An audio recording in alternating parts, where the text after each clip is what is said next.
Hi, welcome back to your English class. This is Leah Eller, your instructor for the evening. Tonight we're actually going to work on a listening, speaking, and pronunciation lesson plan, which is going to include a little bit of technology for us. Okay. Right now, I'm sure almost everyone, if not everyone in this room, is aware of the hostilities that are taking place in Eastern Europe, in Ukraine, and also between Russia. And so I thought it would be interesting to see how you all did listening to English that is accented differently than American English. So we have, it looks about 5 clips that we're going to go over, news clips, all of English speakers. And I want you to kind of focus on how things are the same, how they're different. Do you prefer them the American way? Do you prefer them in one of these other ways? Why? Things like that. But we're going to actually start out from a clip from the BBC in the UK. So let's get that set up.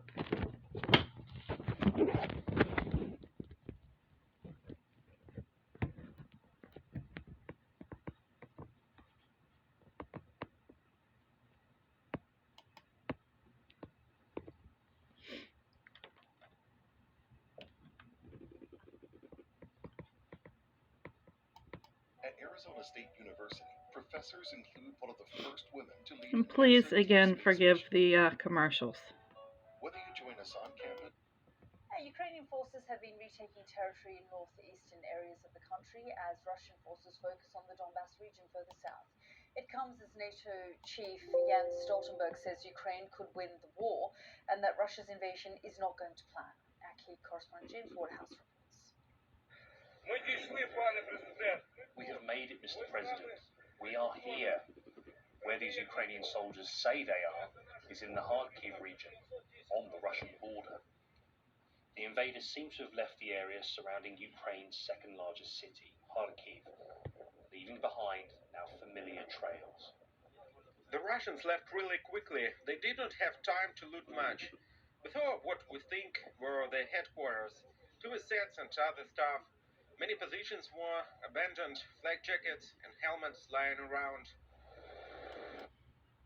Okay, that was our example from the UK. We've also got one from Australia. Let's take a look at that one.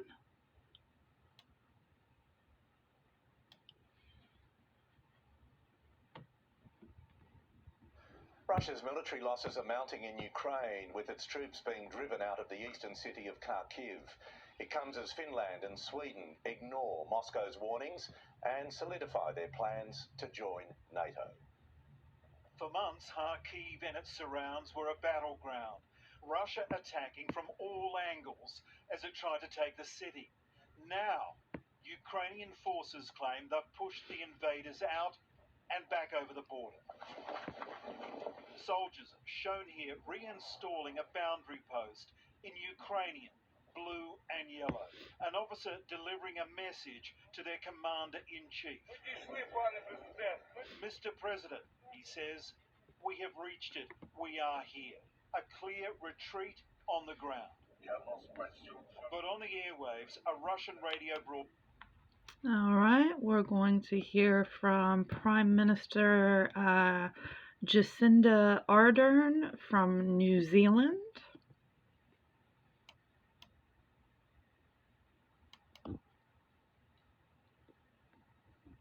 I move that this House condemns the recent, unprovoked and unjustified invasion of Ukraine by Russia, that it calls on Russia to cease all military operations in Ukraine and withdraw, and express New Zealand's strong support for Ukraine's people, its sovereignty, and territorial integrity.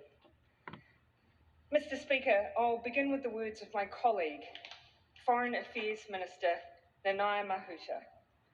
Russia's invasion of Ukraine is the blatant act of a bully. Brutal, intolerable. Okay, this is the Scottish government.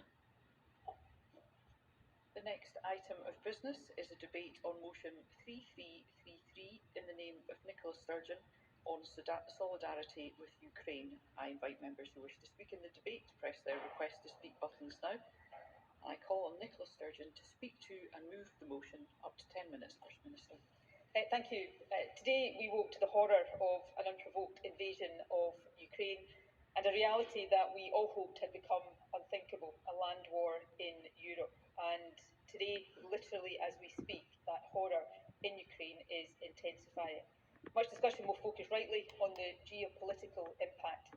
But as ever, when so-called strongmen leaders flex their muscles, it is the innocent and most vulnerable Finally, at the sharp end of. We're going to have, as soon as we get past the commercial, South Africa. Ukraine war is starting to impact on citizens. 2 residential buildings have caught fire last night from an intercepted Russian air attack. At least 137 people are reported to have been killed so far, among them soldiers and civilians. The South African government issuing a statement requesting Russia to withdraw its forces from Ukraine. And a short while ago, we saw President Matamela Cyril Ramaphosa calling for mediation and urging the United Nations Security Council to step up to stop this war. So what are the main risks? So I just wanted you guys to see, it's very interesting how many ways there are to pronounce English depending on where you have grown up on the globe. It's not just an American language. It's not just a British language. It's not just an Australian language. There are quite a few different countries and principalities that speak it and speak it differently for different reasons. And I wanted to make sure that you all got to experience that, because if you spend any time in the United States, eventually you are going to run into someone that learned English somewhere other than the United States, and it helps to be prepared and to prepare the ear for those kind of dialects. Okay, so we do have some other issues that we're going to work with. I'm gonna split you guys up into groups of 4 and we'll get some discussion going on, and then we'll come back and we'll discuss with the whole class. All right, sounds good.